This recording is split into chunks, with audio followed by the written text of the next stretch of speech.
What would happen if you did your own pelvic floor exam, or if you follow me on social media, you might see me say self-exploration.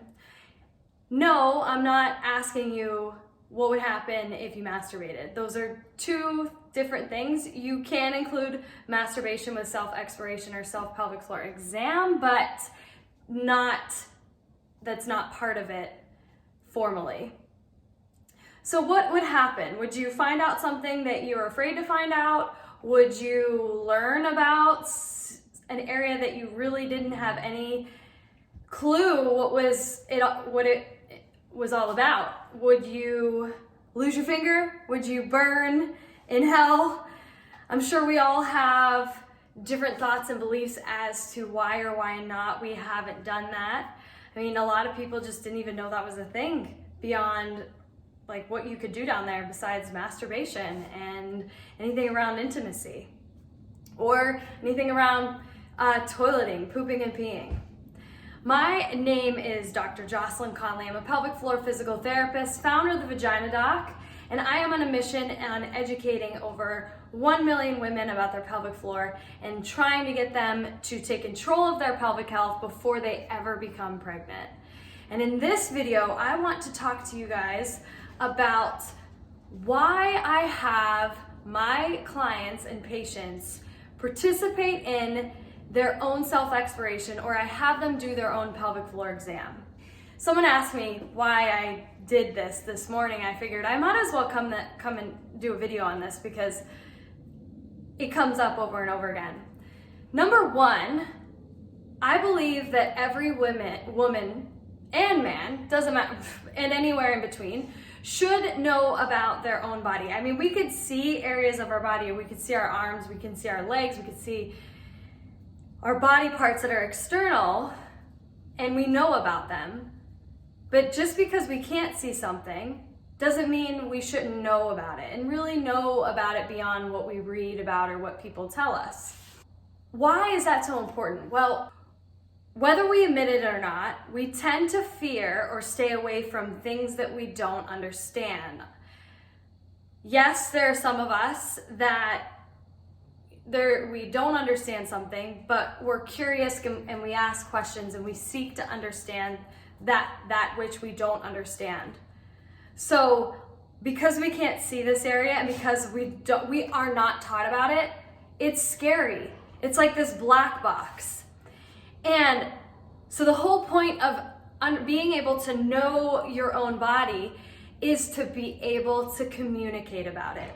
We want to be able to communicate. I want my patients, I want myself to be able to communicate what my needs are to my partner so that, you know, whether it's my health or whether if it's our relationship, we are on the same page. And if something happens or if something doesn't feel good, if we're being intimate, then that person doesn't take it seriously or take it personally, I should say. You know, I think a part of things that break down in a relationship is the lack of communication, especially around sex. We also want to be able to communicate with our kids. Think about it. Think about your parents. A lot of parents don't talk about the area beyond, you know, it's getting better where people are saying the right parts. They're saying vagina, they're saying penis, they're saying vulva.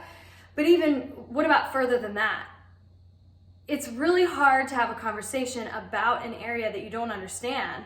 And if you don't understand yourself, it's really hard to understand or to educate your family on it. You want to have the ability to participate in the conversation with your healthcare provider. Whether it's a pelvic floor physical therapist, your primary care, a gynecologist, if you don't know that unwanted pain isn't normal, you might feel ashamed or embarrassed to talk about it or to ask questions about it. You might not know that leaking urine or issues with bowel movements are all sort of related, so you don't even mention in your subjective. A lot of people don't know that poop, pee, sex, exercise, all of those things are encompassed in their pelvic health when they come to see me if they don't know what they're getting into in the beginning. The second reason is that for why I have my patients, my clients, do their own pelvic floor exam is control. I want them to, just like I mentioned last time, I want them to be able to communicate with me, but I don't want them to just be laying there having no idea what I'm doing, even though I'm explaining what I'm doing. They're just like, I have no idea anything down there, so I'm just gonna trust you. Well, I know I think I'm a good person, but you don't know me. There are good chances you have no idea who I am. I could be completely making this stuff up. I want my patients to feel in control, and oftentimes they're not ready for internal pelvic floor exam if they don't understand what it's all about and how impactful it is on someone's life. So if they do it first and I walk them through, it's a whole different experience. They know what's gonna happen. There's that expectation to it.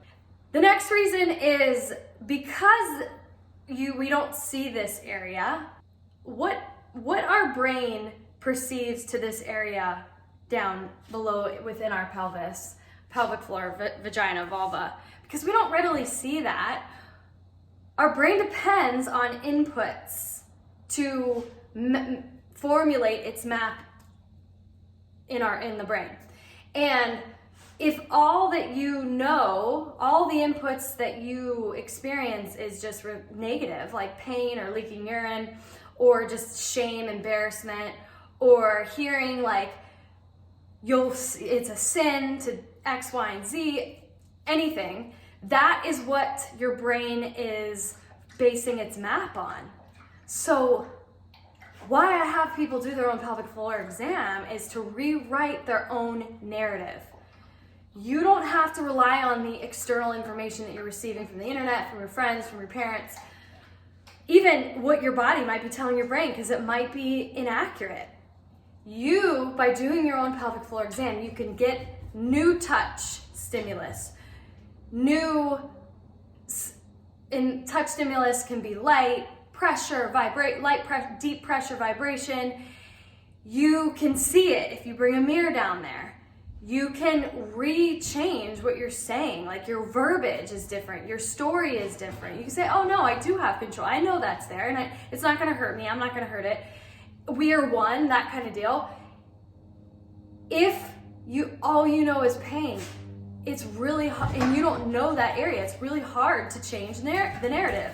So that's the whole point. The next reason why I have my patients and clients do their own pelvic floor exam is because the body has an amazing capacity to adapt and to evolve if placed in the right environment with the right tools, both to utilize to help your growing and your knowledge, as well as mental strategies to overcome adversity and struggle.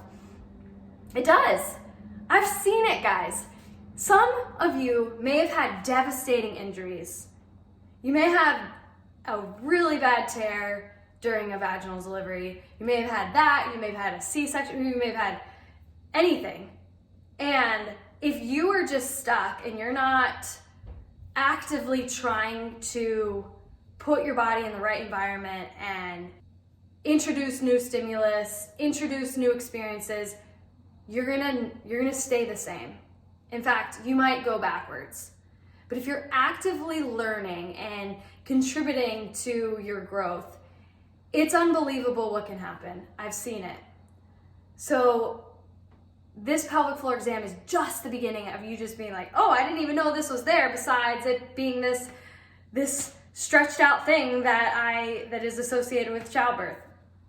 Change the narrative, and then put yourself in the right environment, surround yourself with the right people, get the right tools to move forward and change. Last but not least, I have my patients and clients do their own pelvic floor exam because it gives it scientific value, so that whatever your beliefs are from a religious or personal beliefs standpoint is, you can help yourself. I mentioned in the beginning that a pelvic floor exam is not the same as masturbation. So touching yourself in a scientific way to gain scientific knowledge to help your health is it doesn't follow the same beliefs for which you are built upon. It's different. When it has scientific value, regardless, if you're for science, for the church, two separate things, science still is a thing. It is your duty to yourself to actively change things that you're not happy with within your body and with your function. Like if you're peeing yourself and you're like, no, I don't want to do this and I don't want someone to examine me, then you cannot be unhappy with your function. Or you can, but then, no one's going to help you in that case. You have to want it yourself. So in summary, the reasons why I have my patients and clients do their own pelvic floor exam under my instructions, maybe not live, I have a course for this, is it enhances communication with yourself, with others, with your healthcare providers, with your kids. Number 2, it helps you rewrite your own narrative. You receive different inputs. You change what inputs are coming into your brain about this area and functions related to this area. Number 3, your body has amazing ability to adapt if it's in the right environment, around the right people, and with the right tools. And last but not least, it gives it scientific value, so we separate this taboo nature to it. It's just an area of the body. It's the same thing from doing your own bicep testing, guys. So if this video was helpful for you, please press the like button. If you have any questions, put them below. If you have done this, if you've been part of one of my courses and you want to share your experience, please comment below. And if you know this video would help someone, please send it, share it to them, and make sure you subscribe. If you're interested in any of my programs, be on the lookout. They will be out soon. If you're in the Phoenix area, you can reach out to me to be seen in person. Highly recommend everyone at least have one exam. Whether you need formal rehab after that or you need guidance on your fitness program, I offer both of those services, and I am accepting clients at this time. Thank you guys for watching. Until next time, have a great rest of your week.